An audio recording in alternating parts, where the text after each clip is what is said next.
Assalamu alaikum, good morning and Merry Christmas to everybody who is celebrating today. क्या हाल है आप लोग का, कैसे चल रहा है? और आज जी पब्लिक हॉलीडे है, पूरे मुल्क में आम तातील है. ऑनेस्टली फॉर अ वाइल मुझे लग रहा था I am the only one going to work. सड़कें इस तरह अमन और खाली पड़ी हुई थी, लेकिन जब मैं काम पे आई तो obviously everybody else is at work as well. So how is it going? कल से हम अपनी स्क्रीन्स पे, टीवीज़ पे, अपने मोबाइल्स पे देख रहे थे दुनिया में क्रिसमस जो मनाई जा रही है. कल क्रिसमस ईव था और क्या कलर्स थे और क्या ठंड है दुनिया में इस वक्त. And it was a beautiful sight. और एक्चुअली पाकिस्तान में भी बहुत सी जगह हैं जो कि खूबसूरत तरीके से सजाई हुई हैं. And there is you know festivity in the air. ये जी आईफिल टावर, ये नॉट द वन जो पाकिस्तान में भी एक है, ये एक्चुअली पेरिस का आईफिल टावर है. खूबसूरत तरीके से सजाया हुआ है. And you would be able to see monuments from around the world which were just blinging. क्या lights और क्या खूबसूरती, रंग, रोशनी. This is the mega holiday season in the world. पूरी दुनिया में बहुत ट्रैवल हो रहा होता है भाई. वैसे ये बड़ा मुश्किल वक्त होता है ट्रैवल करने के लिए भी, because flights are booked and overpriced as well. लेकिन ऑफ कोर्स दुनिया इधर से उधर जा रही है, एंजॉय कर रही है. And this is the Christmas day finally. और फिर फ़ौरन आपको पता है हफ्ता नहीं गुजरता तो उसके बाद न्यू ईयर भी आ जाता है. तो it's a very combined celebration. साथ ही आपको बताएं कि बानी पाकिस्तान कायदे आज़म मोहम्मद अली जिन्ना का यौम पैदाइश आज पूरे कौमी जोश और जज्बे के साथ मनाया जा रहा है. और जिस तरह कि आपको बताया है कि आज मसीही बरादरी अपना सबसे बड़ा मजहबी त्यौहार क्रिसमस भी मना रही है. और हमारी तरफ से तमाम मसीही बरादरी को एक दफ़ा फिर क्रिसमस की बहुत बहुत मुबारकबाद. मुल्क भर में आज आम तातील है. तमाम छोटे बड़े शहरों में बाबा कौम कायदे आज़म मोहम्मद अली जिन्ना की शख्सियत से मुतालिक आज मुख्तलिफ programmes, seminars, you name it, ये सब कुछ हो रहा है. और इन तकरीबात का मकसद बानी पाकिस्तान की ज़िंदगी, जद्दोजहद और शानदार किरदार को उजागर करना है. ख़ास तौर पर नई नस्ल को बताना है कि कायदे आज़म मोहम्मद अली जिन्ना किस किस्म का पाकिस्तान चाहते थे और क्या हमने वो मंजिल हासिल की है या नहीं. ये बहुत बड़ा सवाल है. इस पर आज के दिन डिबेट्स होनी चाहिए और स्पीचेस होनी चाहिए. इस पर बातचीत होनी चाहिए, गौर होना चाहिए. इस पर रिवायत कायदे आज़म के यौम पैदाइश पर आज मज़ार कायद पर गार्ड की तब्दीली और सलामी की तकरीब भी हुई. This was right before we were coming into the show. और बड़ा ही इम्प्रेसिव किस्म का एक यहाँ माहौल होता है. और जितनी बार भी आपने देखा हो, बेशक आप जाके देखें और जाके भी बड़े लोग देखते हैं, बड़ा रश होता है इधर. People are very invested and interested. लेकिन अगर आप टीवी स्क्रीन्स पे भी देखें तो एकदम से आप उस चीज़ के अंदर घुस जाते हैं. It's very inspiring to watch it as well. तो शहरियों की जी बड़ी तादाद जो थी वो मज़ार कायद पहुँच रही है. और मज़ार पर फातिहा ख़ानी के साथ बड़े सग़ीर के मुसलमानों के लिए अलग वतन के क़याम पर अपने अज़ीम कायद को भरपूर खराज अक़ीदत पेश किया जा रहा है. Beautiful sites as well over here. अच्छा, दूसरी तरफ जैसे कि हम आपको बता रहे हैं कि दूसरी तरफ मुल्क भर में मसीही बरादरी क्रिसमस का त्यौहार भी मना रही है. गिरजाघरों को खुसूसी तौर पर सजाया गया है. ये जो आप विजुअल्स देख रहे हैं, दीज आर फ्रॉम कोयटा. और वैसे भी आपके अगर दोस्त हों, बहुत से लोग जो हैं क्रिसमस को मनाते हैं. बड़े घरों में आप देख सकते हैं क्रिसमस ट्रीज़ जो हैं वो भी लगाया होता है. मतलब बड़े हों छोटे हों, लेकिन क्रिसमस ट्रीज़ होते हैं. तोहफे होते हैं, जिस तरह ईदों पे हम एक दूसरे को तोहफे देते हैं और देने चाहिए. बाय द वे ईदी देते हैं.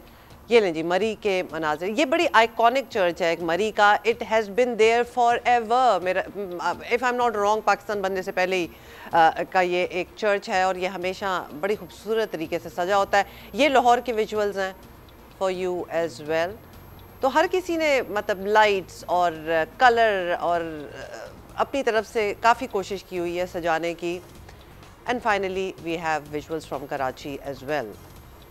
चर्चेस की सजावट जो होती है ना, उसमें रवायती तौर पर क्रिसमस होता है, लाइट्स होती हैं, स्टार्स होते हैं. स्टार ऑफ डेविड सबसे ऊपर होता है और रेनबोज होते हैं, रेनबो कलर्स होते हैं. ये सब कुछ इस्तेमाल किया जाता है एंड इट लुक्स ब्यूटीफुल. तो वंस अगेन जी हैप्पी क्रिसमस टू एवरीबडी। और अभी तो ये पूरा एक हफ्ता जो है ना ये सेलिब्रेशन में ही चलता है, आगे जाके इस पे मज़ीद बात भी करेंगे। Let's move on. एक बड़ी कंसर्निंग बात है जिसमें हम कुछ दिनों से बात कर रहे हैं। कराची में चंद माह से ताजिर और बिजनेस कम्युनिटी भत्ता माफिया के दोबारा सरगर्म होने की शिकायत कर रही है। सिंध हुकूमत से इन जराइम पेशा अफराद के खिलाफ सख्त क्रैकडाउन का मुतालबा किया जा रहा है। चंद दिन पहले आबाद के रहनुमाओं ने यहाँ तक कहा कि अगर उन्हें तहफ़्फ़ुज़ फराहम ना किया गया तो वो कराची में अपना कारोबार बंद करने पर मजबूर हो जाएंगे। तो यहाँ तक बात जो है, नौबत जो है यहाँ तक आ चुकी है।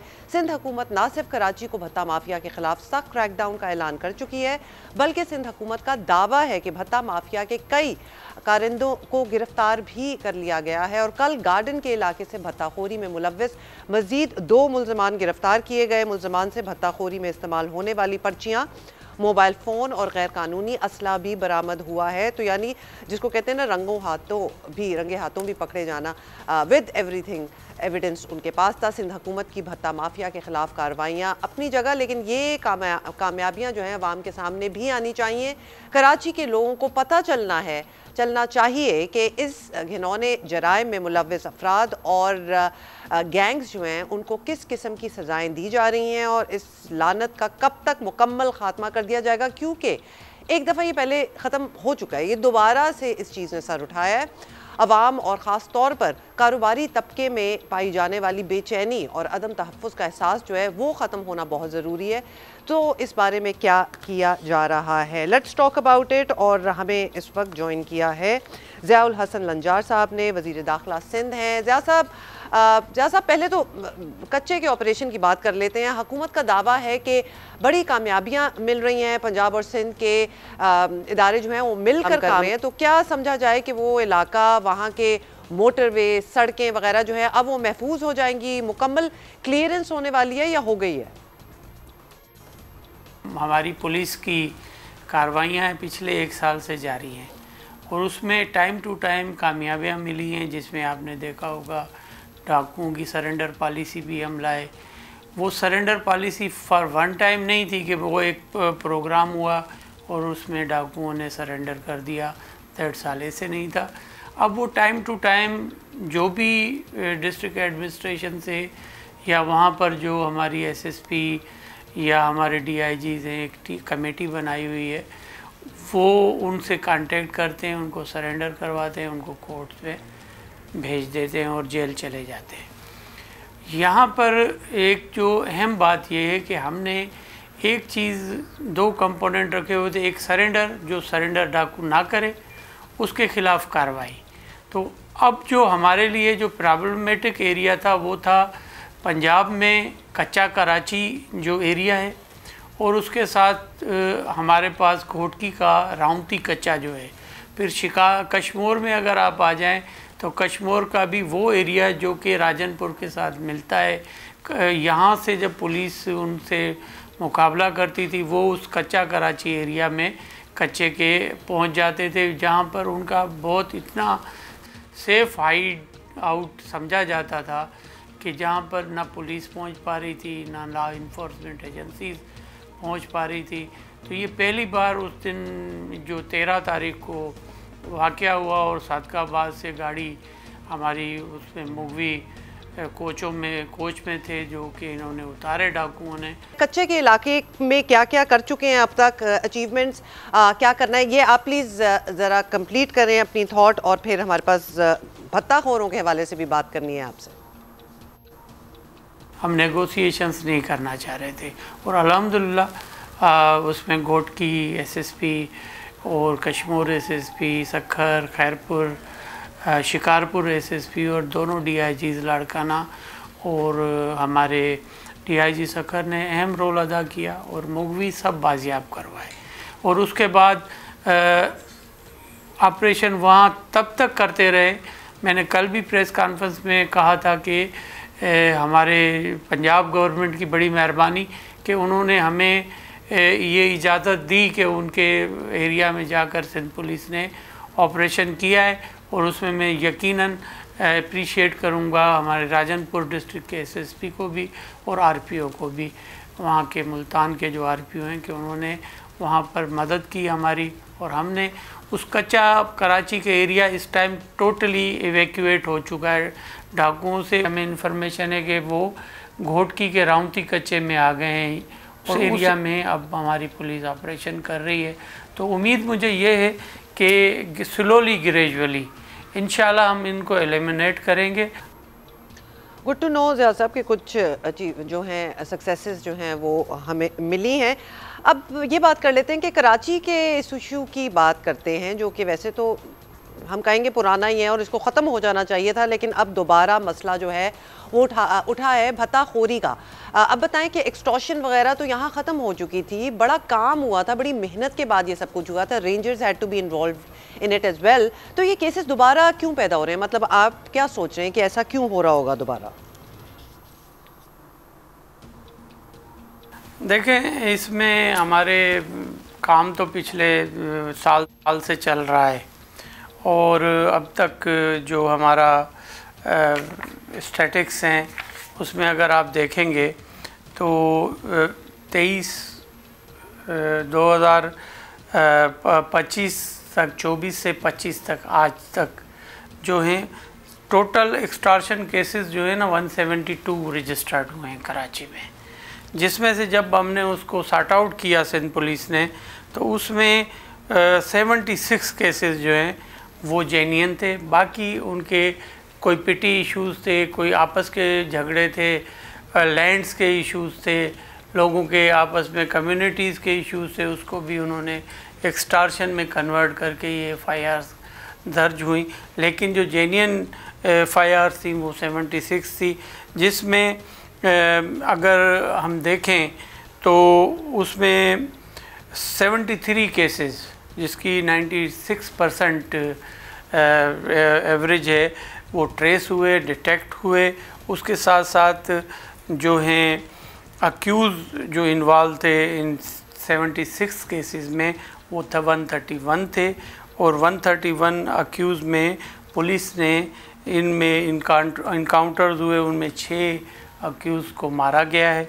उसके साथ साथ पुलिस इनकाउंटर में इंजर्ड कंडीशन में 14 हमारे पुलिस ने अक्यूज़ को पकड़ा है। उसके साथ 94 जो हैं अक्यूज़ पर्सन्स वो अरेस्ट हैं। तो टोटल ये 100 के करीब अक्यूज़ जो हैं वो अरेस्ट हैं। और अब जो रिसेंट ये जो वेव, मैं समझता हूँ कि ये पुलिस केस टू केस इसको देख रही थी, और अब पुलिस परफॉर्म कर रही है। कराची में जो भी केसेस हैं उसमें अगर आप देखेंगे तो हमारे आबाद के दोस्तों ने प्रेस कॉन्फ्रेंस की और उसमें उन्होंने 8 केसेस का हवाला दिया। पुलिस ने कादरी हाउस पर, जो सुन्नी तहरीक के लीडर होते हैं, उनके हाउस पर जब रेड किया तो 9 लोगों को अरेस्ट किया। उनमें वो इस केस के 8 लोग जो हैं उसमें इन्वॉल्व थे। और कोशिश यही है हमारी कि आज मैं आपके कल प्रोग्राम देख रहा था, उसमें इसमें कोई एक्सटॉर्शनिस्ट फायरिंग करते हुए नज़र आ रहे थे, 2 मोटरसाइकिलिस्ट। आज वो पकड़े गए हैं इंजर्ड कंडीशन में, और उनसे इंटरोगेशन हो रही है।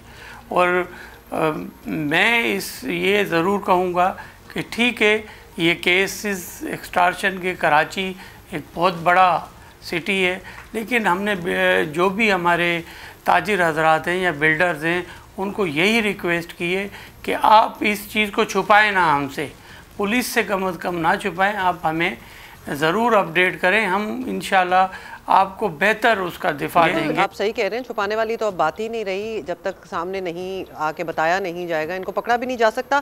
ज़िया साहब, सिंध हुकूमत कहती है कि भत्ताखोरों के गैंग लीडर जो हैं वो मुल्क से बाहर हैं। अब उनके लिए ये कहा जा रहा है कि रेड वारंट जो हैं वो चाहिए होंगे, लेकिन उनके जो ऑपरेटर्स हैं, धमकियां देने वाले हैं, अगवा करने वाले हैं, वसूलियां करने वाले हैं, वो तो सब यहीं हैं। तो उन्हें किसकी प्रोटेक्शन हासिल है कि उन्हें कंट्रोल नहीं किया जा रहा? जो भी एक्सटॉर्शनिस्ट यहाँ पर हैं, ये यूज़ किए जाते हैं। यूज़ ऐसे होते हैं कि ये एक ग्रुप कल पकड़ा गया है, जो कि इन्वेस्टिगेशन हो रही है उस पर, वो क्या करते हैं कि यहाँ पर हायर करते हैं बच्चों को, या जो बेरोज़गार लोग हैं उनको हायर करते हैं, या जो क्रिमिनल एक्टिविटीज़ करते हैं उनको वो हायर करते हैं। उनको कहते हैं कि जाकर फ़लाँ बिल्डिंग की, फ़लाँ कंस्ट्रक्शन होने वाली बिल्डिंग की आप तस्वीरें बनाएं, फ़लाँ फैक्ट्री की तस्वीरें बनाएं, उन लोगों की तस्वीरें बनाएं या उनकी इन्फॉर्मेशन दें। फिर वो उनको बाहर से इजी पैसा लोड कर रहे होते हैं, या मुख्तलिफ जो चैनल्स होते हैं उनके तरीके से वो उनको पेमेंट कर रहे होते हैं, और उनको हम बिल्कुल स्ट्रिक्टली देख रहे हैं, और अरेस्ट भी हो रहे हैं, इनकाउंटर्स भी हो रहे हैं उनके। और बिल्कुल ये एक कतई बात है कि इसमें किसी को भी नहीं बख्शा जाएगा, किसी पर भी पुष्पनाही नहीं है। सिंध गवर्नमेंट पुरअज़म है, और इंशाअल्लाह हमारी पुलिस में कैपेबिलिटी है, और हमारी जो CIA कराची की जो टीम है with the help of intelligence agencies अल्हम्दुलिल्लाह अच्छा काम कर रही है। और इसमें ये जो थोड़ी बहुत चीज़ें हैं इनको हम चाहते हैं कि हमारे ताजर मुतमईन हो। चलिए, वी आर होपिंग कि ये सारी चीज़ें जो हैं दे वर्क आउट, और ये सारा भत्ता माफिया, एक्सटॉर्शन वगैरह ये ख़त्म हो, बिकॉज अब इसकी कोई गुंजाइश भी नहीं रही। और अब कराची वाले सीख गए हैं इसके बगैर भी रहना, इतने अरसे से नहीं हो रहा था। So it needs to be tackled. Zia साहब, आप हमारे साथ हैं। एक और इतला कराची के चालान सिस्टम से मुतालिक है, वो ये कि जुर्माने कम किए जा रहे हैं। अगर ऐसा है तो बड़ी अच्छी बात है। वजह क्या है? निज़ाम ये जो चालान का सिस्टम है ये इसीलिए लाए हैं कि जो ट्रैफिक की बेरारवी है उसको ख़त्म किया जाए।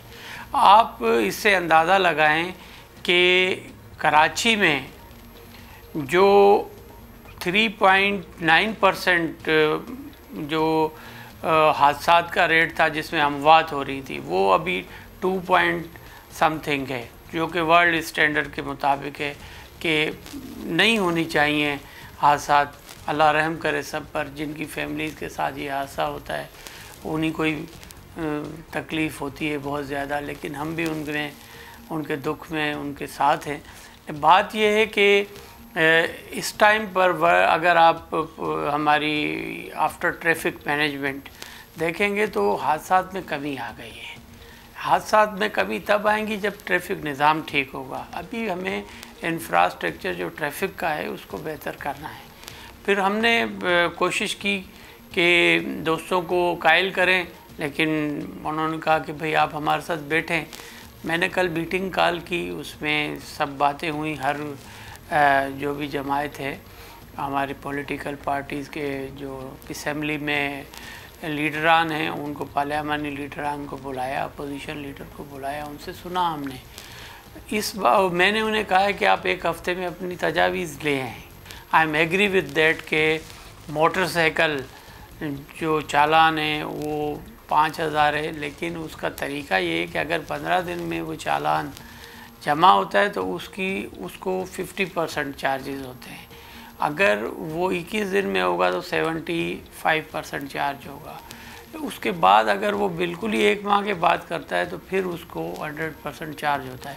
लेकिन मैंने इन्हें कहा है कि भाई आप कोई तजवीज़ ले आएँ, सब मिल बैठकर एक जो मोटरसाइकिल का चालान है वो चालान, जो नॉर्मल किस्म के आम किस्म की नेग्लिजेंस हैं उसमें हम कम रखेंगे। लेकिन हमें शहर के शहरियों की जो जान है वो ज़्यादा हमें कीमती लगती है, हम उसका ख्याल करते हैं। चलिए, अच्छी बात ये है कि आप लोग कंसिडर कर रहे हैं, और लोगों की अगर ग्रीवेंसेस हैं तो वो भी उनको भी मद्देनज़र रखा जा रहा है। ये भी बताइए ज़िया साहब कि हैवी ट्रैफिक हादसात के मामले पर भी आपसे ऑब्वियसली अक्सर सवाल तो होता ही रहता है। तो अभी दिन के औकात में कराची में हैवी ट्रैफिक पर पाबंदी लगाई गई है, लेकिन ना बसें रुक सकती हैं, ना टैंकर्स रोके जा सकते हैं, ना डंपर्स, ट्रक वगैरह कुछ भी, मतलब हम सब कुछ देख रहे हैं। तो इसके बावजूद आप समझते हैं कि नताइज जो हैं वो मिलेंगे, या फिर कुछ ज़्यादा स्ट्रिक्ट रूल्स इन्फोर्स करने पड़ेंगे? हैवी ट्रैफिक का मकसद ये था हमारा कि जो पोर्ट से ट्रैफिक चलती है, जो कि बड़े ट्रॉलर्स हैं जो कि वहाँ से कंटेनर्स को मूव करते हैं, उसकी दिन में हमने पाबंदी की थी। और हम पानी के टैंकर्स को बंद नहीं कर सकते क्योंकि कराची में फिर इशू हो जाएगा वाटर शॉर्टेज का। वैसे ही इशू है वाटर शार्टेज का। उसके अलावा कंस्ट्रक्शन का काम हो रहा था, वो उसमें हमने थोड़ा टाइमिंग रखी है ताकि जो बजरी वगैरह के जो आते हैं डंपर्स वगैरह, वो दिन के टाइम पर ना आए, या स्कूल के जो टाइम है उनमें वो ना आए। हमारे साथ प्रॉब्लम ये है कि यहाँ पर कराची पोर्ट पे जब बड़े जहाज़ लंगर अंदाज होते हैं और फिर यहाँ पर गाड़ियों की कतारें हो जाती हैं, और मजबूरन जब एक बहुत बड़ा फ़्लो होता है ट्रैफिक का, बड़ी गाड़ियों का, जब 10 बजे से ये शुरू करते हैं तो सुबह तक ये कर नहीं सकते हैं, तो वो इशू होता है। लेकिन अगर जहाज़ यहाँ पर बहरी जहाज़ आता है तो उसको तो बेहतर तरीके से हम मेंटेन कर लेते हैं। लेकिन इसके लिए भी जब तक एक्सप्रेस वे नहीं बनता है जो कि बंदरगाह से हमारे मोटरवे तक जाए, तब तक ये प्रॉब्लम रहेगा। लेकिन हम कोशिश करेंगे कि इसको बेहतर से बेहतर करें, और कल की मीटिंग में ये भी हमने डिस्कस किया था। डेफिनेटली एक बहुत बड़ा इशू है, बिकॉज यस काम भी बड़ा इम्पोर्टेंट है और ये ट्रांसपोर्टेशन भी होनी है, लेकिन उसका कोई अल्टरनेटिव या तो रूट या अल्टरनेटिव सड़क या something really out of the box will have to be thought about and soon. Finally जा साहब ये ज़रूर बता दें, एक और अहम इशू है जिसमें हम आपका कमेंट चाहेंगे। आईजी सिंध जा रहे हैं और अब यहाँ नए आईजी को आना है। अब मामले पर वफाक और सिंध में माजी में हमने देखा है कि तनाज़ात जो हैं वो रहते हैं। इस पर क्या आप कॉन्फिडेंट हैं कि ऐसा कोई इशू नहीं बनेगा? मुझे उम्मीद है कि ऐसा इशू नहीं होगा। हमने वफाक से रब्ता किया है इस सिलसिले में। तरीका ये होता है कि वफाक 3 नाम भेजता है और पिरामिड्स में फिर वो पिरामिड्स कैबिनेट जो है उसको अप्रूव करके वफाक को भेजती है कि ये एक नाम हमें आईजी लगा दें। तरीक़ेकार ये है, लेकिन हमारे पास अभी सफिशेंट अफसर ग्रेड 21 में मौजूद हैं सिंध में, और मेरे ख्याल में ऐसी कोई इशू नहीं होगा। लेकिन अगर कोई इशू हुआ तो यकीनन उस पर मैं समझता हूँ कि वफाक लीनियंसी लेगी। Got it. ज़ियाउल हसन लंजार साहब, वज़ीर दाखिला Sindh, thank you so much for your time. ये सब कुछ आपने सुन लिया। आप ही के सवाल होते हैं जो कि actually we want to put to the decision makers, कि वो बताएं कि what they are working on it. और ये ख़ास तौर पे एक्सटॉर्शन वाला मामला, ये ट्रैफिक के सारे जो चलान है उनका मामला काफ़ी दिनों से हम लोग फॉलो कर रहे हैं। ऑफ कोर्स जब तक आप लोग सेटिस्फाई नहीं होंगे, we will keep talking about it. Okay, let's talk about cricket. और पाकिस्तान क्रिकेट बोर्ड की सिलेक्शन कमेटी ने वर्ल्ड कप के लिए बाकायदा तैयारी शुरू कर दी है, और पहला मरहला जो है ना इसमें वो श्रीलंका के खिलाफ T20 सीरीज़ के लिए स्क्वाड बनाने का है। और ख़बरें गर्म हैं कि कुछ नोटेबल तब्दीलियां जो हैं वो भी होंगी। अब वो क्या होंगी, लेट्स स्पेक्युलेट। काफ़ी अरसे से आपको पता है कि टीम से बाहर साबिक नायब कप्तान शादाब खान, उनकी वापसी जो है वो ऑलमोस्ट यकीनी ही है, और इसकी वजह उनकी BBL में हालिया ऑल राउंडर परफॉर्मेंस ही समझी जाएगी। बज़ाहिर BBL के एक और परफॉर्मर हैं हारिस रऊफ, उनकी वापसी का भी चांस जो है वो लगता है कि बन रहा है। और उसके साथ इमर्जिंग एशिया कप के फातेह हीरो मास सदाकत, जिनका बहुत जिक्र हुआ, हमारे शो पे भी थे, हमने बात की थी उनसे, उनकी शमूलियत का चांस भी है। फास्ट बॉलर अहमद दानियाल को भी कंसिडर किया जा रहा है। और अब देखना ये है कि बाहर किसे किया जाता है। ऑब्वियसली अगर ये सारे नाम होंगे टीम में तो किसी को तो निकालना ही पड़ेगा ना टीम से। सो लेट्स सी कि जी क्या होने जा रहा है, क्या नहीं होने जा रहा। And we have with us Suhail Imran, नुमाइंदा जियो न्यूज़, जिनके पास सारी खबरें होती हैं। सुहेल, ये मतलब टीम तश्कील होना, जो श्रीलंका टीम जाएगी उसी को हम समझेंगे कि वो वर्ल्ड कप के लिए भी होगी? देखिए, जो T20 वर्ल्ड कप है जो 7 फरवरी से शुरू होना है, 8 मार्च तक जारी रहना है। उससे पहले पाकिस्तान के पास 6 T20 मैचेस बचते हैं, जो कि 3 उसने खेलने हैं श्रीलंका जाकर और 3 उसने अपने होम ग्राउंड पर खेलने हैं ऑस्ट्रेलिया के खिलाफ।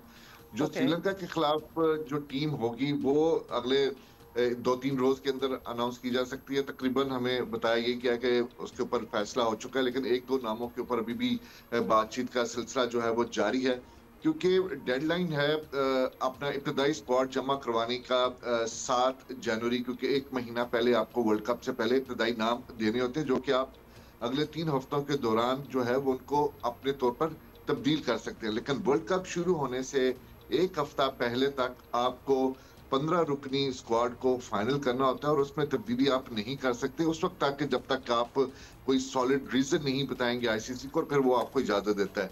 श्रीलंका के खिलाफ आपके पास मौका है कि आप कुछ खिलाड़ियों को आजमा सकते हैं जो कि आपको रिजर्व के तौर पर या जिनको आप चाहते हैं कि आप वर्ल्ड कप में खिला सकते हैं, उनको आप आजमा सकते हैं, क्योंकि उसकी वजह ये बन रही है कि कई खिलाड़ी ऐसे हैं जो कि इस वक्त बीबीएल भी खेल रहे हैं और जी। उसके साथ साथ बीपीएल बांग्लादेश प्रीमियर लीग भी खेल रहे हैं। अब हमारी अंडरस्टैंडिंग ये है कि तमाम के तमाम खिलाड़ियों को इन लीग से वापस नहीं बुलाया जा रहा और उन लोगों को सिर्फ खिलाड़ियों को बुलाया जाएगा जो कि पिछले कुछ अरसे से T20 स्क्वाड का हिस्सा नहीं है या जिनको पहली मर्तबा इंडक्ट किया जा रहा है पाकिस्तान टीम में, उनको आजमाने का प्लान किया जा रहा है श्रीलंका के खिलाफ सीरीज में। और जो खिलाड़ी रिसेंट जो थे T20 स्क्वाड का हिस्सा थे, उनको लीग्स में खेलते रहना चाहिए और वो उस हवाले से सोचा जा रहा है। इस तरह नहीं, अब तो अगर वो शादाब खान लीग्स में जो खेलते रहेंगे तो उसका मतलब ये है कि जो फाइनल टीम होगी, जो कि ऑब्वियसली उससे पहले 6 T20s का भी आपने जिक्र कर दिया, वहाँ ट्रायल भी हो जाएगा और फिर फाइनल टीम होगी वर्ल्ड कप के लिए, तो जिनको नहीं बुलाया जाएगा लीग्स में से फिर उनका कोई चांस नहीं है, व्हिच मींस नहीं, उनका चांस तो पहली प्रायोरिटी पे उनका चांस होगा। जैसे कि अगर आप फर्ज कर लें, अगर नहीं बुलाया जाता शाहीन आफरीदी को या बाबर आजम को नहीं बुलाया जाता, क्योंकि वो भी वहां पर क्रिकेट अच्छा ही वो खेल रहे हैं और उनको होंगे, गॉट एक्सपीरियंस इट। भी, अगर उनका एक्सपीरियंस है श्रीलंका में खेलने का भी और उनको कंडीशन से आगाही भी है, उन लड़कों को या उन खिलाड़ियों के लिए ज्यादा बेहतर ये कंडीशन हो सकती है जिनको आपने आजमाना भी है और उनको ताकि ट्राई कर सके वो। Got it.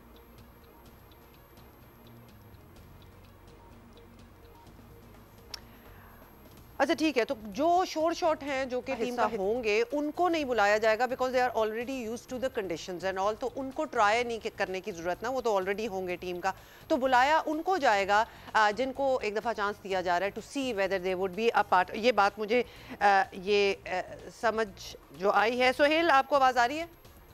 जी हमें ऐसे ही है, ऐसा जी। ही प्लान किया जा रहा है। हमारी हमारी भी अंडरस्टैंडिंग यही है। शादाब खान जो हैं वो पिछले 6-8 महीनों से इंजरी का शिकार थे, उनकी सर्जरी भी हुई थी, उनको इंटरनेशनल क्रिकेट का एक्सपोजर देना जो है वो खासा जरूरी है। अभी बीबीएल में भी उनकी ऑलराउंड परफॉर्मेंस बड़ी शानदार रही है, बैटिंग में भी और बॉलिंग में भी विकेटें भी ली हैं और उन्होंने क्रूशियल मौके पे आकर अपनी टीम के लिए रन्स भी किए हैं। दूसरा नाम है हारिस रऊफ का। जी। हारिस रऊफ आपके इल्म में होगा, वो शामिल नहीं थे ट्राई सीरीज में भी और जो साउथ अफ्रीका के खिलाफ T20 सीरीज हुई थी उसका हिस्सा नहीं थे। उनके नाम के ऊपर भी जो है वो गौर किया जा रहा है, लेकिन अगर वो शाहीन अफरीदी बाबर आजम नहीं होते तो उनकी गैर मौजूदगी में फिर मोहम्मद सादत सदाकत जो हैं, जिनकी परफॉर्मेंस डोमेस्टिक में भी और जो उन्होंने इमर्जिंग के साथ जाकर खेला, शाइन्स के साथ जाकर खेला, वहां पर भी उनकी परफॉर्मेंस अच्छी रही है। इसी तरह अहमद दानियाल है, थोड़ी सी उनको फिटनेस मसाइल हुए थे, आज से 2-3 महीने पहले उनको बड़ा रिकवर किया, फिर उनके पास परफॉर्मेंस थी और अब उनकी शाहीन के साथ भी परफॉर्मेंस अच्छी रही और अभी वो अच्छा खेल रहे हैं। तो अगर वो नहीं होते शाहीन आफरीदी तो फिर अहमद दानियाल के नाम के ऊपर जो गौर किया जा रहा है। तो अगले 1-2 दिनों में ये चीज जरूर वाजे हो जाएगी कि आप किन किन खिलाड़ियों को बीबीएल से और बीपीएल से वापस बुलाते हैं। अगर राइट। खिलाड़ी बीबीएल वाले खेलते हुए होंगे और उनको शामिल किया जाता है तो डायरेक्टली श्रीलंका में टीम को ज्वाइन करेंगे, जिस तरह के स्पोर्ट्स स्टाफ जो है पाकिस्तान टीम का वो श्रीलंका में उसको ज्वाइन करेगा। अच्छा, बाबर आजम के हवाले से बताएं, बीबीएल में वो भी हैं और शुरू उनका ज़रा डाइसी सा हुआ था, उसके बाद फिर उन्होंने 50 रन भी बनाए एक मैच में, तो ऑब्वियसली उनको तो ट्रायल करने की कोई खास ज़रूरत नहीं है, but he is definitely a part of the team, right?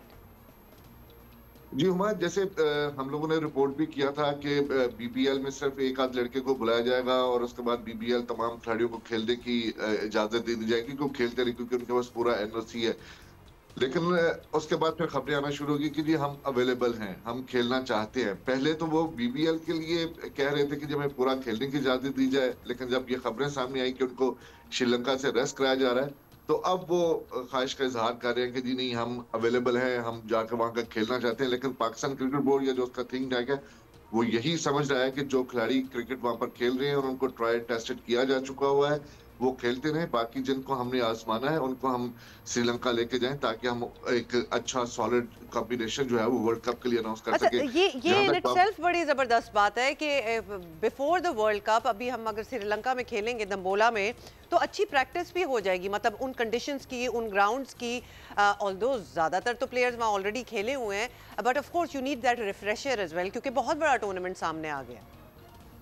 जी हाँ, बिल्कुल। लेकिन आप इसके साथ साथ ये भी तो देखें कि जिन लड़कों को आप आजमाना चाहते हैं या जिन लड़कों को लेके आना चाहते हैं या जिनको रिजर्व रखना चाहते हैं, बड़ा लंबा टूर्नामेंट है T20 वर्ल्ड कप, तकरीबन 1 माह रहना है। अगर वहां पर किसी के फिटनेस प्रॉब्लम हो जाते हैं या अगर आपको किसी की जरूरत पड़ जाती है, वहां पर अनफिट हो जाता है, इंजर्ड हो जाता है, तो अगर आपने किसी को उस स्क्वाड में शामिल करना है तो उसको तो कंडीशंस का कुछ थोड़ा सा नौ होनी चाहिए। तो यही वजह है कि उन T20 मैचेस में जिन लड़कों को आप समझते हैं कि ये किसी की रिप्लेसमेंट हो सकते हैं मेगा इवेंट के दौरान, तो उनको मौका देना ज्यादा मुनासिब है कि बजाय उन लड़कों को जिनको वहां पर खेलने का एक्सपीरियंस है, और एक बार तो फिर उनको वहां पर लेके चले जाएं। तो ये थोड़ी सी सेंस बनती है इस चीज के, लेकिन डेफिनेटली सिलेक्टर्स जो हैं वो बेहतर इस अंदाज में सोच रहे होंगे और अगले 1-2 रोज में सारी चीजें सामने आ जाएंगी। ज़बरदस्त। Sohail Imran, thank you for that information. अच्छा जी, तो लिहाजा अब जो है टीम जाएगी Sri Lanka on the 5th of Jan, 7 to 11th of Jan जो है वो श्रीलंका के साथ T20s हैं, गालिबन 3 T20s हैं वहाँ। तो ये टेस्ट और ट्रायल भी हो जाएगा कि फाइनल हमारी कौन सी टीम होगी for the world cup. And we are going to take a break here.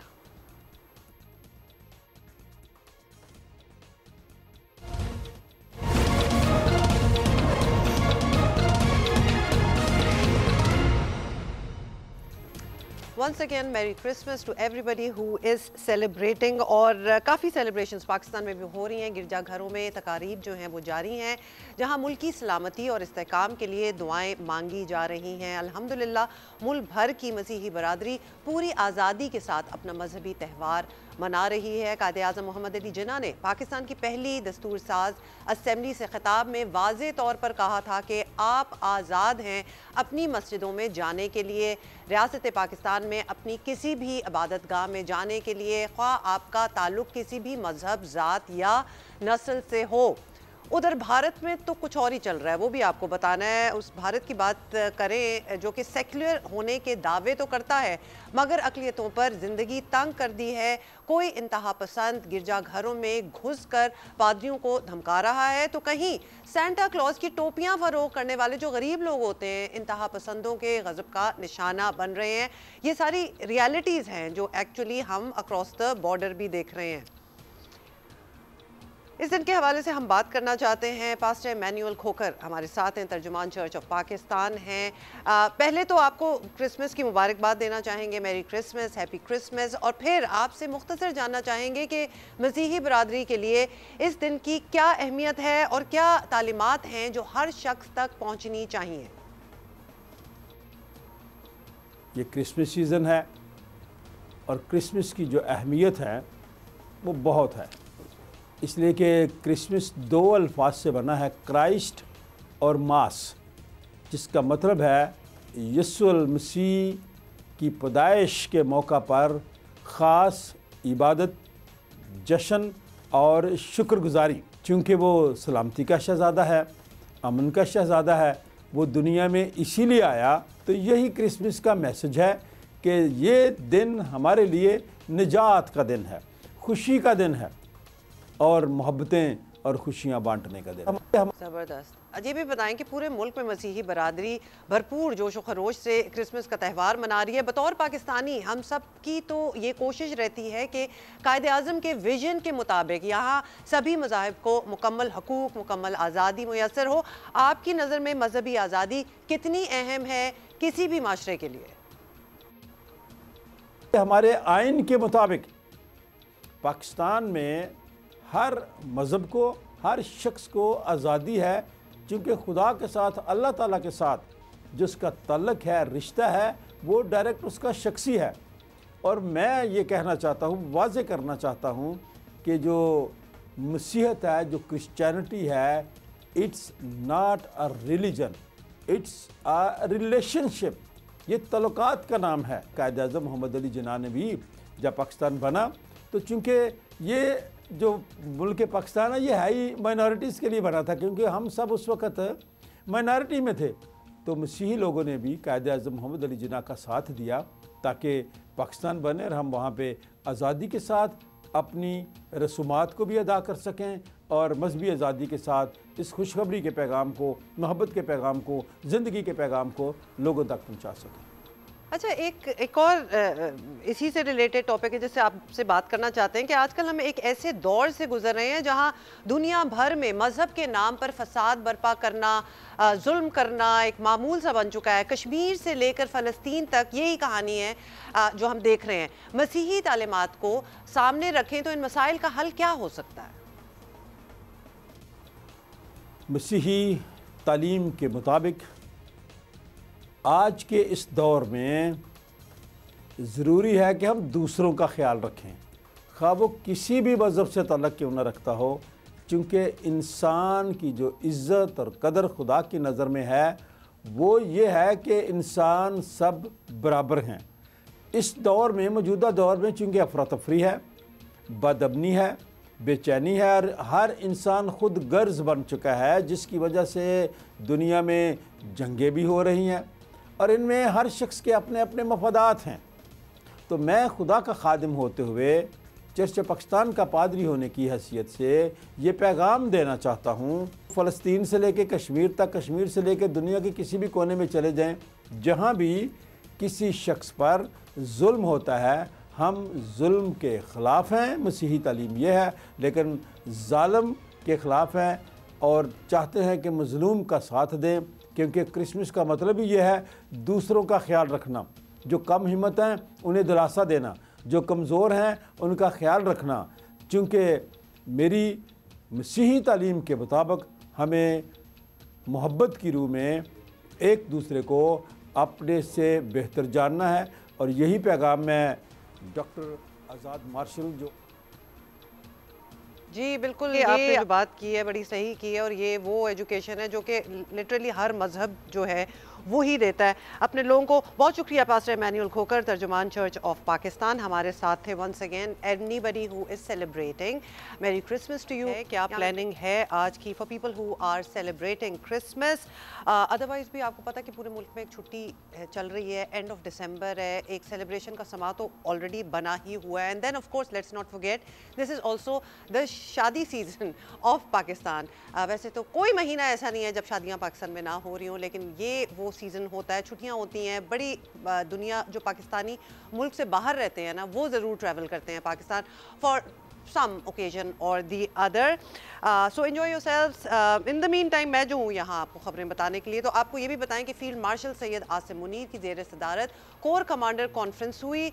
ISPR की जानिब से जारी बयान में कहा गया है कि शुरा ने सूबे में जारी बलोचिस्तान हुकूमत के खुसूसी तरक्याती मनसूबों और इकदाम को सराहा। शुरा का कहना था कि कच्ची कैनाल मनसूबा तकमील की तरफ मुसलसल पेशरफ्त कर रहा है और जो ज़राअत और रोज़गार के लिए इनकलाबी फ़वाइद का हामिल हो सकता है। So that is something to look forward to. और इसी तरह सूबे में इख्तियारात की निचली सतह तक मुंतकली की कोशिशें जारी हैं।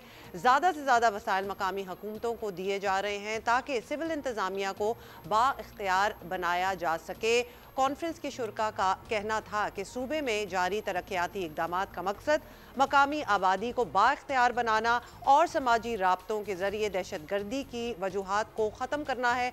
मुख्तलिफ कार्रवाइयों में आपको बता दें कि 781 दहशत गर्दों को हलाक किया गया है, जबकि गुज़िश्ता साल ये तादाद सिर्फ 200 थी। अब आप देख लें कि कितनी बात बढ़ी है। ये आदाद शुमार इंसदाद दहशत गर्दी में नुमायाँ कामयाबियों के अकास हैं।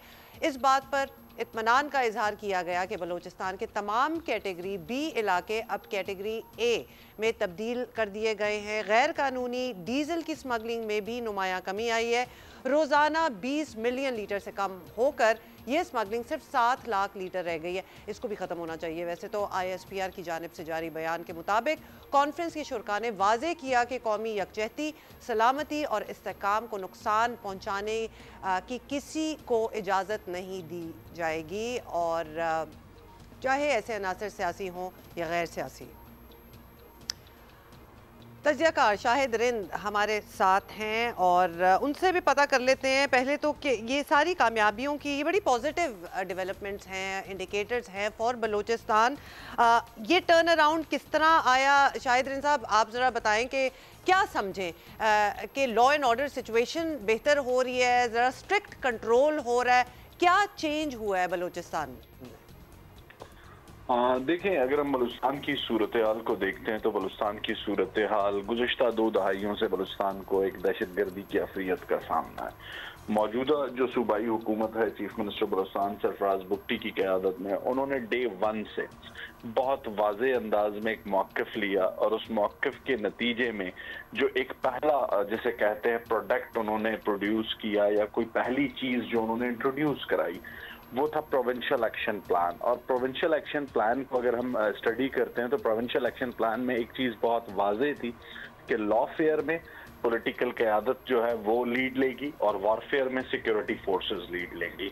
और अगर गुज़िश्ता 1.5 से 2 साल की हम गवर्नमेंट को या उसके तर्ज हुक्मरानी को देखते हैं तो उसमें हमें एक चीज़ बहुत वाज़े तौर पर नज़र आती है। कंसेक्यूटिव मीटिंग्स हैं प्रोविंशियल एपेक्स कमेटी की, जिसमें जो क्वेटा की 12 कोर की सरबराही कोर कमांडर जनरल राहत नसीम करते हैं और पॉलिटिकल साइड से chief minister Balochistan Sarfaraz Bugti lead करते हैं।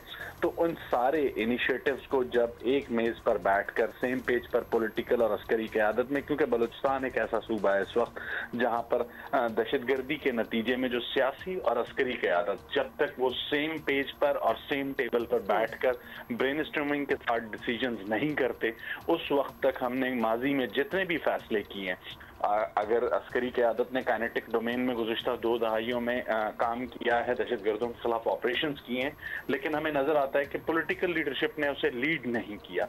लेकिन मौजूदा सूबाई हुकूमत ने उस तर्ज हुक्मरानी को बदला और पहले दिन से प्रोविंशियल एक्शन प्लान पर काम शुरू किया। प्रोविंशियल एक्शन प्लान में जो काइनेटिक डोमेन है वो सिक्योरिटी फोर्सेस के पास थी और जो नॉन काइनेटिक डोमेन है जिसमें डेवलपमेंट और गवर्नेंस का मॉडल था वो पॉलिटिकल साइड के पास था। और उसमें भी जो इनपुट था दोनों साइड्स का एक दूसरे को बार बार एक चीज़ों को रिमाइंडर कराना, दोनों चीज़ों को एम्फसाइज करना कि इन चीज़ों को एक्सपीडाइट करना है, यहाँ पर हम स्लो हैं, इन चीज़ों को एक्सपीडाइट करना है। तो उसके नतीजे में जो इनिशियली हम देखते हैं कि प्रोविंशियल एक्शन प्लान पर जब इम्प्लीमेंटेशन का आगाज़ हुआ तो इनिशियली उस पर बहुत तनकीद भी होना शुरू हुई, लेकिन तनकीद कहाँ से आई? पहला सवाल ये है। तनकीद उन हलकों से आना शुरू हुई जिन हलकों को हम कंसीडर करते हैं गवर्नमेंट के पास इसके सफिशिएंट एविडेंसेस मौजूद हैं कि वो फ्रंट फेसेस बनते रहे उन तमाम तंजीमों के जो कि दहशतगर्दी में मुलविस रही हैं। उनको कुछ सहूलतकारी इस्लामाबाद में बैठे चंद एंकर्स, चंद इंटेलेक्चुअल्स की भी हासिल रही, लेकिन गवर्नमेंट ऑफ बलूचिस्तान और फेडरल गवर्नमेंट और अस्करी क़यादत इस बात से बहुत फर्म थी कि न सिर्फ दहशतगर्दों को कुचला जाएगा बल्कि जो उनके फ्रंट फेसेस हैं, जो उनके सॉफ्ट फेसेस हैं, उनके खिलाफ भी कार्रवाई होगी। और इस वक्त बलूचिस्तान में कच्ची कैनाल के अलावा ग्रीन इनिशिएटिव पर भी काम हो रहा है। उसके साथ साथ जो लोकल बॉडीज का जो नया निज़ाम जिस पर एक कमेटी फॉर्म हो चुकी है जिसमें चंद सीनियर ब्यूरोक्रेट्स हैं, चंद लोकल बॉडीज के रिप्रेजेंटेटिव्स हैं जो माजी से इस सिस्टम का हिस्सा है, उसकी लेजिस्लेशन पर काम हो रहा है। और उसके साथ साथ बी एरिया की जो A area that is very important because law and order situation जो होती है बलूचिस्तान के हवाले से जब हम बात करते हैं तो सबसे पहले वही उभर के आती है। उस पे तो ऑब्वियसली काम हो ही रहा है, लेकिन नॉन काइनेटिक डोमेन की जो आपने बात की है जिसमें सारे सोशियो इकोनॉमिक इंडिकेटर्स आ जाते हैं, मतलब एजुकेशन आ जाती है, उसके अंदर जॉब्स आ जाती हैं, यूथ के लिए जो एक साइजेबल नंबर है उनके लिए क्या किया जा रहा है, ये सारी चीज़ें आती हैं। तो इसके हवाले से ज़रा अपडेट दें। देखिए, सबसे बड़ी चीज अगर हम देखते हैं बलूचिस्तान में एम्प्लॉयमेंट का जो इशू है, बलूचिस्तान में सबसे बड़ा एक प्रॉब्लम था कि बलूचिस्तान में नौकरी फरोख्त होती थी।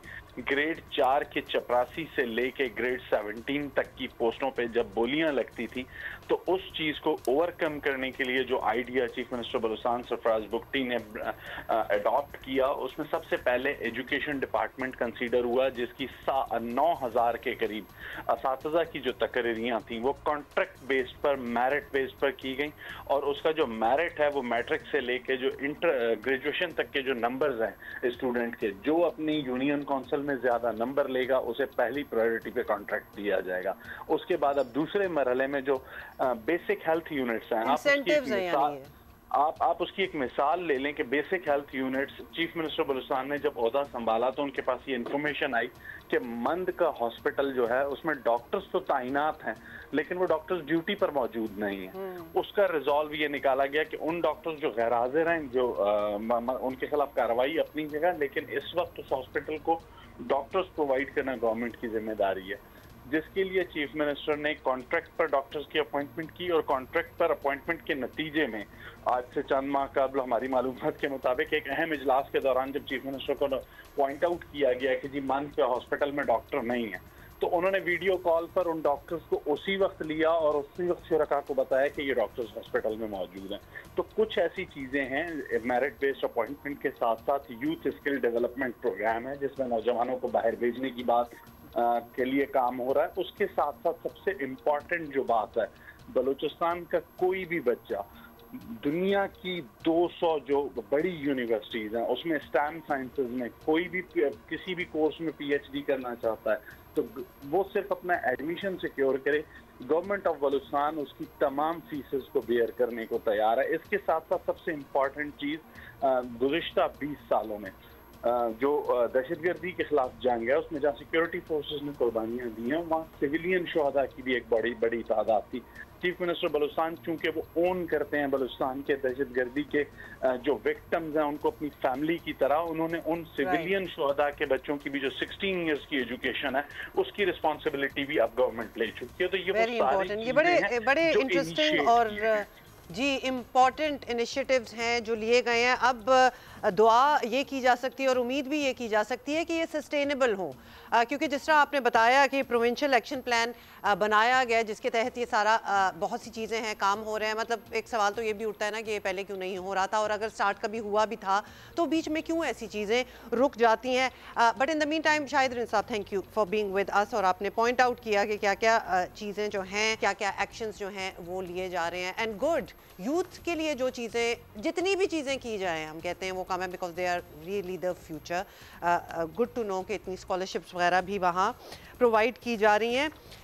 Let's move on now. और लाहौर हाई कोर्ट की जानिब से प्रॉपर्टी ओनरशिप एक्ट मुअत्तल करने पर पंजाब हुकूमत सख्त नाखुश है भाई, क्योंकि ये उन्होंने बड़ी सोच समझ के अपनी तरफ से ये एक चीज़ बनाई थी, but this has not gone down well. अदालत ने ना सिर्फ ये एक्ट मुअत्तल किया है बल्कि हुकाम के खिलाफ सख्त रिमार्क्स भी दिए थे, और बज़ाहिर ये मामला एक तनाज़े की शक्ल जो है इख्तियार करता जा रहा है। यहाँ तक कि वज़ीर आला पंजाब मरियम नवाज़ ने अदालती ऑर्डर पर रद्द अमल देते हुए कहा कि ये कानून लैंड माफिया के खिलाफ लाया गया था और इसकी मुअत्तली को अवाम कब्जा माफिया की पुष्टपनाही समझेंगे। मतलब दीज आर स्ट्रॉन्ग वर्ड्स। सूबाई असेंबली को कानून साजी के आईनी हक से नहीं रोका जा सकता और ऐसे फैसलों से गरीबों, मस्कीनों, बेवाओं और मजलूमों का नुकसान होगा। और ये भी बताया आपको, उधर ये मामला कल भी लाहौर हाई कोर्ट में ज़ेर समात आया। पंजाब भर से तकरीबन कोई 65 दरख्वास्तें जो हैं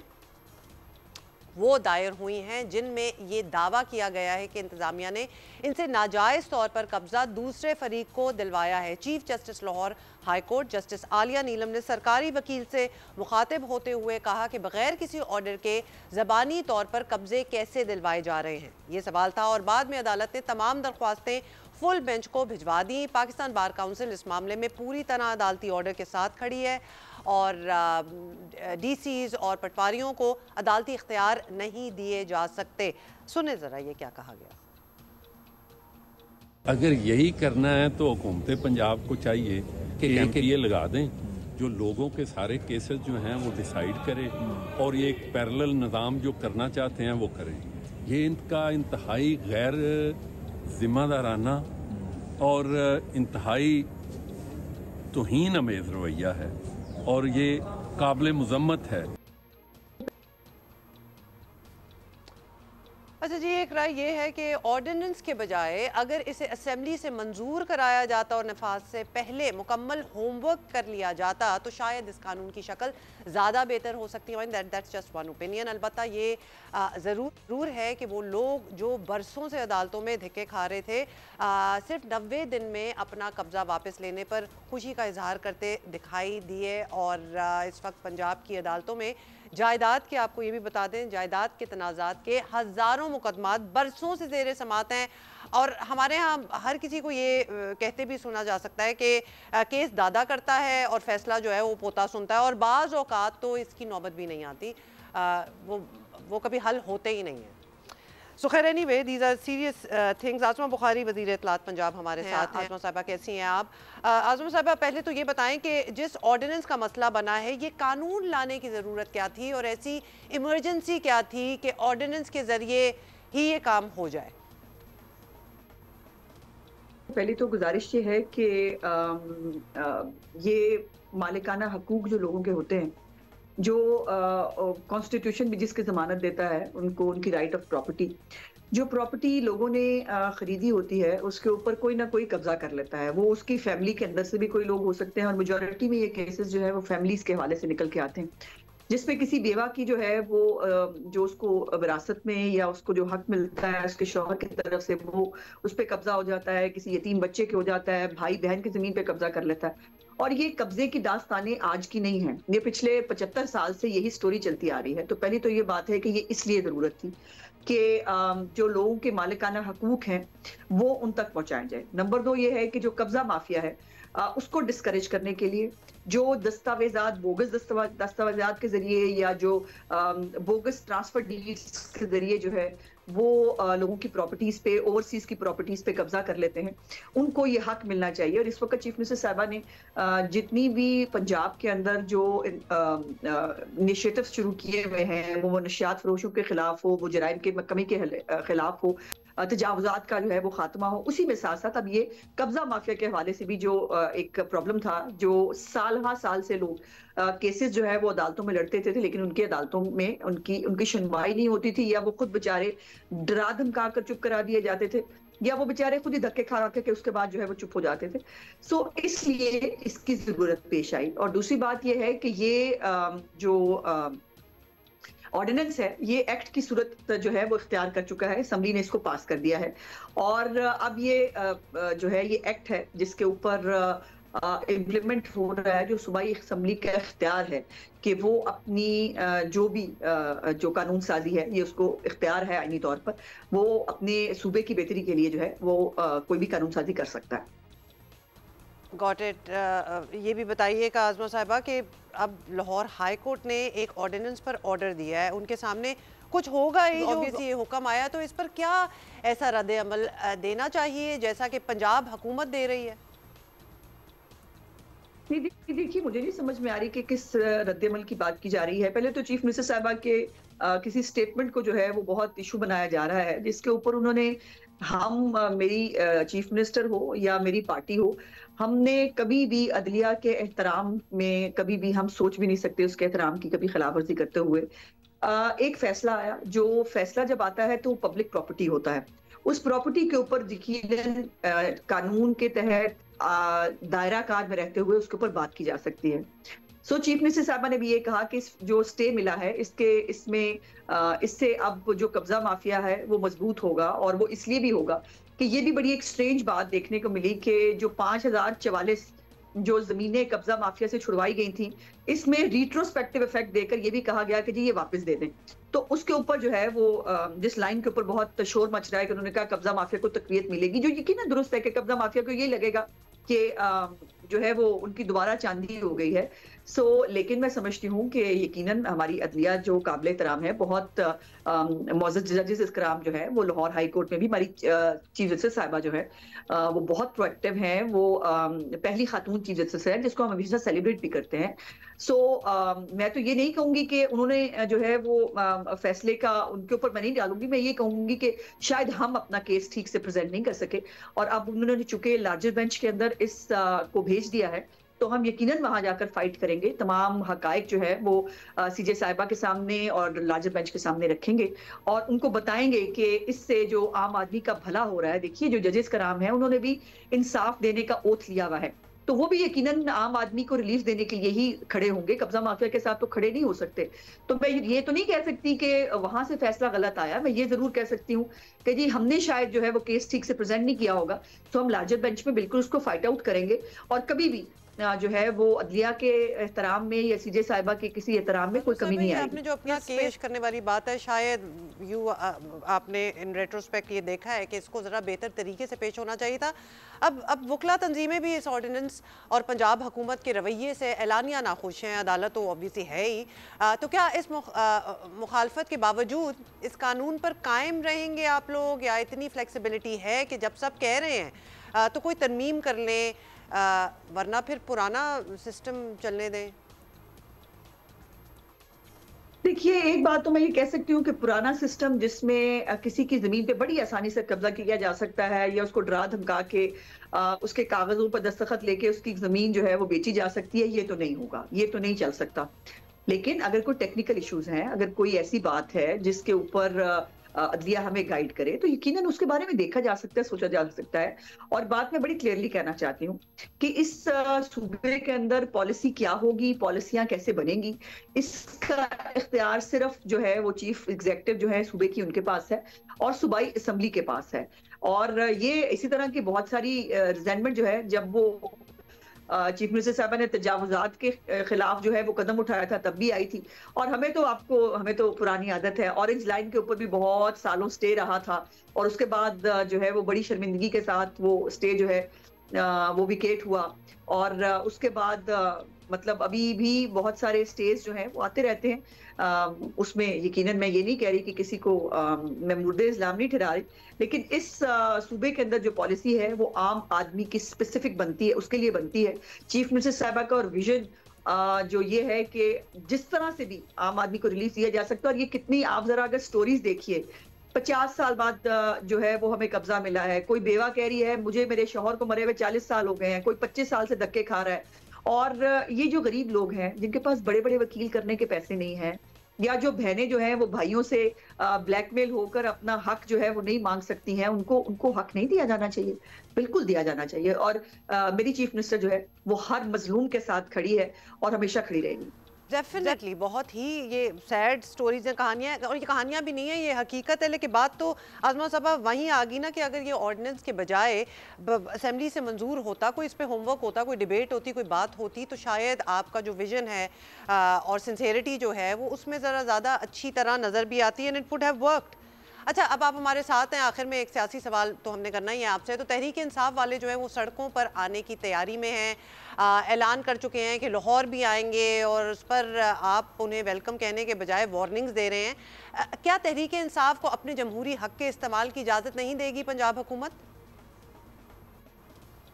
नहीं, ऐसा ना करें। आपने मेरे खाली एक आखिरी जुमले को पकड़ लिया। मैंने ऊपर कहा कि बहुत अच्छी बात है, 12 साल आपने खैबर पख्तूनख्वा में जो है वो हुकूमत की, उसका बेड़ा गर्क कर दिया। आप आए, आपका भी मुल्क है, आके लाहौर को, पंजाब को, उसकी खूबसूरती को, तरक्की को, सफाई को देखें, यहाँ से कुछ सीख के जाएं, जाकर वहाँ पे खैबर पख्तूनख्वा के अंदर इम्प्लीमेंट करें। और अब तो खैबर पख्तूनख्वा के जो चीफ मिनिस्टर हैं वो मरीम नवाज की नकल भी करते हैं, जहां जहां वो जाती हैं उसी तरह की वीडियोस वो बना रहे हैं। वीडियो की हद तक वो जरूर कर रहे हैं। तो मैंने तो विश किया है कि अल्लाह करे वीडियो से आगे बढ़कर वो लाहौर से जो सीख के जाएंगे, जाकर कुछ अच्छा करें खैबर पख्तूनख्वा के लिए। और मैंने तो ये इसलिए कहा कि बिल्कुल घूमें फिरें, खाना खाएं, छुट्टी इंजॉय करें, वीकेंड गुजारें, उसकी बिल्कुल उनको इजाजत है। लेकिन अगर उनको ये लग रहा है कि जो उनका बयान है कि जी हम सड़कें गर्म करेंगे, स्ट्रीट मूवमेंट, तो स्ट्रीट मूवमेंट जिस सूबे में इनकी हुकूमत है वहां पे इनसे हो नहीं पा रही। और पंजाब जो अल्हम्दुलिल्लाह चीफ मिनिस्टर साहबा ने जिसका नक्शा बदल दिया है, जिसका हुलिया बदल दिया है, उसकी सफाई की, उसकी खूबसूरती की जो है वो दुनिया में मिसाल। बहुत शुक्रिया गौरत आजमा, थैंक यू। तो आए, खाएं पिएं, एंजॉय करें, वीकेंड मनाएं। और राइट, गौरत आजमा बुखारी वज़ीर इत्तलात पंजाब हमसे बात करेंगे। और आपको याद दिला दें कि आज से कराची में शुरू हो रहा है उर्दू अदब का एक बड़ा मेला, और इस साल का सबसे बड़ा अदबी event arts council of Pakistan के तहत 18वीं आलमी उर्दू कॉन्फ्रेंस आज शुरू होगी। और उससे पहले ही एक प्रेप्स जो हैं वो स्टार्ट हो जाती हैं। आपको पता है कि जैसे कि एक एग्जिबिशन जो है, जो कि फ़ोटोग्राफ्स की है, कायदे आज़म की फ़ोटोग्राफ्स की है, वो भी लगी हुई है already. You can go and watch it. End of course festival तो है, वो चलेगा ही। उर्दू अदब और शायरी के एक लेजेंड हमारे साथ हैं इस वक्त, और इफ्तिखार आरिफ साहब, जो कि हमें पता है कि जब ये लिटरेचर फेस्टिवल होगा इफ्तिखार साहब, तो आप ज़रूर इसका हिस्सा होंगे, and it's always good to have you on the show. इसमें ये बड़ी उम्र होने का भी एक फ़ायदा होता है चले फायदे हैं ना फिर। मगर जो बदतरीन एहतराम हुआ है कि जो ज़ईफ़ी की वजह से की। बिल्कुल नहीं, मतलब आप हमारे लेजेंड हैं और हमेशा कुछ सीखने को मिलता है आपसे। पहले तो ये जो एग्जीबिशन जिसकी आपने इनॉग्रेशन की है कायदे आज़म की फ़ोटोग्राफ्स की, उसके हवाले से बताएं। अभी आप तारीफ़ भी कर रहे थे ब्रेक में। बेटे ये एग्जीबिशन नहीं है, तस्वीरें हैं। अच्छा। और इसकी जो ख़ास बात यह है कि सब पाकिस्तान भर से, बलूचिस्तान से, खैबर पख्तूनख्वा से, पंजाब से, सिंध से जो हमारे नौजवान मुसव्विर हैं उन्होंने भी, और जो बहुत सीनियर मुसव्विर हैं उन्होंने अपने अपने उसलूब में, अपने अपने स्टाइल्स में कायद को पेंट किया है। और मैंने देखा कि बहुत ही अच्छी, मैंने आज से कुछ साल पेशतर जब मैं काम करता था तो मैंने इस्लामाबाद से एक इदारे के तहत कायदे आज़म की मैंने तस्वीरों की एक एल्बम प्रोड्यूस की थी। डॉक्टर ज़फ़र हुसैन ज़हरी साहब मरहूम और मियाँ तैयब हसन हमारे कैबिनेट सेक्रेटरी थे, और उसमें कायद की हमने मुंतखब तस्वीरें जो थी हर ज़माने की, बल्कि रेयर तस्वीरें थी, आपने कलेक्ट की थी मुख्तलिफ जगहों से और आर्काइव से रिट्रीव की थी और उनकी एग्जीबिशन की थी। कल की तस्वीरों में जो सबसे अच्छी बात यह है कि सूबे भर के, यानी हर सूबे के लोग थे, हर इलाके के लोग थे और हर नस्ल के लोग थे। नौजवानों की तस्वीरें भी लगी हुई थी, बाज़ बुज़ुर्ग लोग। तनवीर ने इस इकबाल मेहदी साहब के साथ वो काम करते थे, मैं उनको जानता हूँ। उन्होंने इसको, उसके क्यूरेटर थे और अच्छी बहुत। अच्छा, कुछ क्लिप्स जो हैं वो हम साथ साथ दिखा भी रहे हैं, और कुछ लोग जो होते हैं ना वो कलेक्टर्स होते हैं। ऐसी ऐसी तस्वीरें हमने कायदे आज़म की देखी हैं जो कि आम आपको उस तरह देखने को नहीं मिलेंगी, लेकिन definitely if you are in town तो ये ज़रूर जाके देखें। इफ्तिखार साहब, आलमी कॉन्फ्रेंस की, उर्दू कॉन्फ्रेंस की हम बात कर लेते हैं। आप हमेशा उसका हिस्सा होते हैं, आज भी आपका एक सेशन है, एक तो उस सेशन के हवाले से बता दें और किस तरह मुख्तलिफ होता है हर साल जब आप बात करते हैं, और इतनी दुनिया आई होती है सुनने के लिए जिसमें ख़ुसूसन यंगस्टर्स होते हैं। कई बातें बहुत अहम हैं, वक्त के साथ साथ तब्दीलियाँ हुई हैं, नस्लें बदल गई। ये 18वीं जैसे आपने फरमाया 18वीं कॉन्फ्रेंस है। इसमें बहुत से लोग थे जो अब नहीं हैं, मुश्ताक अहमद यूसुफी, इंतज़ार हुसैन, मसूद अशर, गोपी चंद नारंग, शमसुरहमान फारूकी, शमीम हनफी। अच्छा, अब जाहिर है कि जो अदब की तरवीज, जो तरक्की है, उसमें नस्लन बाद नस्लन फ़र्क आता जाता है, तो नुमाइंदगी ज़्यादा होने लगी है, नौजवान आने लगे हैं। और आप देखिए कि बेटे जो सबसे अहम बात है वो ये है कि कराची जिस वक्त बहुत ही मुश्किलों में था और रोज़ाना बुरी बुरी ख़बरें आती थीं, उस वक्त ये एक तरह की खुशखबरी थी कि आर्ट्स काउंसिल में मुशायरा हो रहा है, आर्ट्स काउंसिल में अफसाने पे बात हो रही है, नावल पे बात हो रही है, ख़वातीन और मर्द और बच्चे और फैमिलीज़ उसमें शरीक हो रही हैं, कव्वाली की महफिलें भी हो रही हैं, मुशायरे भी हो रहे हैं, बिल्कुल, और सेशंस भी हो रहे हैं बहुत सी। और उसमें अहमद शाह को इसका क्रेडिट जाता है कि उन्होंने कोशिश की है और उसमें बहुत कामयाब। देखिए, ये सिर्फ कराची आर्ट्स काउंसिल जो है इस वक्त जो कल्चरल मैप है दुनिया का, उसमें बहुत अहमियत अख्तियार कर गया है। अभी देखिए पिछले दिन उन्होंने वो जो वर्ल्ड फेस्टिवल किया था, 142 मुल्क। अब कहाँ, मैं तो यूरोप में रहा हूँ बहुत देर, अमेरिका में बहुत देर रहा हूँ, दुनिया में जाता रहता हूँ, कहीं मैंने एक बैनर के नीचे इतनी वेरियस परफॉर्मेंसेस, बिल्कुल, so many aspects of art, absolutely. बल्कि बाहर जो दुनिया रहती है उन्होंने भी बहुत सी चीज़ें ऐसी नहीं देखी होती जो जहाँ हमने देखी हैं। अच्छा जी, इफ्तिखार आरिफ साहब हमारे साथ हैं। इफ्तिखार साहब, अब ये जो इस हम बात कर लेते हैं, ये कॉन्फ्रेंस जो है उर्दू कॉन्फ्रेंस 1947 से लेकर अब तक के तमाम उर्दू अदब और शायरी का एक अहाता होगा। एक्सपेक्टेशन क्या रखनी चाहिए जो लोग वहाँ जाएंगे, जो सेशंस होंगे, हम क्या एक्सपेक्ट कर रहे हैं कि क्या सुनने को मिलेगा? देखिए, एक तो ये है कि इसने बतदरीज इसमें तरक्की हुई है और एक तनव्वु पैदा हुआ है। मसलन इसका नाम तो उर्दू कॉन्फ्रेंस वगैरह है, लेकिन पाकिस्तान की तमाम ज़बानों की नुमाइंदगी होती है, वहाँ के शायर, वहाँ के अदीब आते हैं बाकायदा। अब जैसे मेरे जो इल्म में है वो मैंने निशान लगाए हुए हैं कि जहाँ हम जाएंगे, मसलन सिंधी शायरी के ऊपर सिंध के तमाम मुमताज़ शुअरा पर का एक इंतखाब, सिंधी का एक मुशायरा अलग से हो रहा है। इसी तरीके से जी हाँ, और डिस्कशंस हो रहे हैं सिंधी अदब पर, ज़बान पर। हमारे खैबर पख्तूनख्वा से अदीब शायर आए हुए हैं, बलूचिस्तान के यानी पश्तून के भी और पंजाब के शुअरा और अदीब, और उस पर एक सेशन अलग से हो रहा है। तो ये जो पाकिस्तान की मुख्तलिफ़ ज़बानें हैं, इनके साथ जो हमारे यहाँ ये जो एक तरह का टोकनिज़म पहले होता था कि भाई ये हो गया और हमने ये भी किया, ऐसा नहीं है। संजीदगी से उनके हक़ के एतराफ़ के साथ कि ये उनका इस्तेहक़ाक़ है। और सिंधी ज़बान व अदब में थोड़ा बहुत मेरी वाक़फ़ियत है, तो बहुत बड़ी कहानी और बड़ी शायरी वजूद में आई है। बिल्कुल यही सूरत हमारे दूसरे सूबों की है। तो इसकी उर्दू के साथ साथ यानी हिंदुस्तान के अदीब भी आते थे यहाँ, अब आजकल उन्होंने ताल्लुकात उन्होंने ख़राब कर रखे हैं, वो तो खैर नहीं हो रहा और नहीं होना चाहिए। उन्होंने ही बैन लगाया, बल्कि हमारे जो वहाँ के दोस्त पहले आते थे उनको इस बात का एहसास है कि ये यानी उनके साथ एक तरह की जाती हो रही है, वरना वो अभी भी इस कॉन्फ्रेंस का हिस्सा होते हैं जो कि पहले होता था। जी हाँ, और अब देखिए इतने बड़े बड़े लोग यहाँ आए, गोपी चंद नारंग साहब आए, हमारे शमसुरहमान फारूकी साहब आए, शमीम हनफी साहब आए, अनीस अशफाक साहब आए, खली खंजुम साहब, जावेद जो दूसरे हैं हमारे जावेद अहमद साहब, वो जो अफसाना निगार नावल जो फिल्म के बड़े आदमी हैं जावेद, यानी जावेद अख्तर के अलावा एक जावेद हैं जो हमारे, क्योंकि आजकल फिल्म की जब बात होती है तो जावेद अख्तर ही आते हैं। जी हाँ, क्योंकि आजकल उनका ये शौक़ है और वो इसमें बहुत कामयाब हैं कि वक्तन फ़वक्तन कोई वो ऐसी बात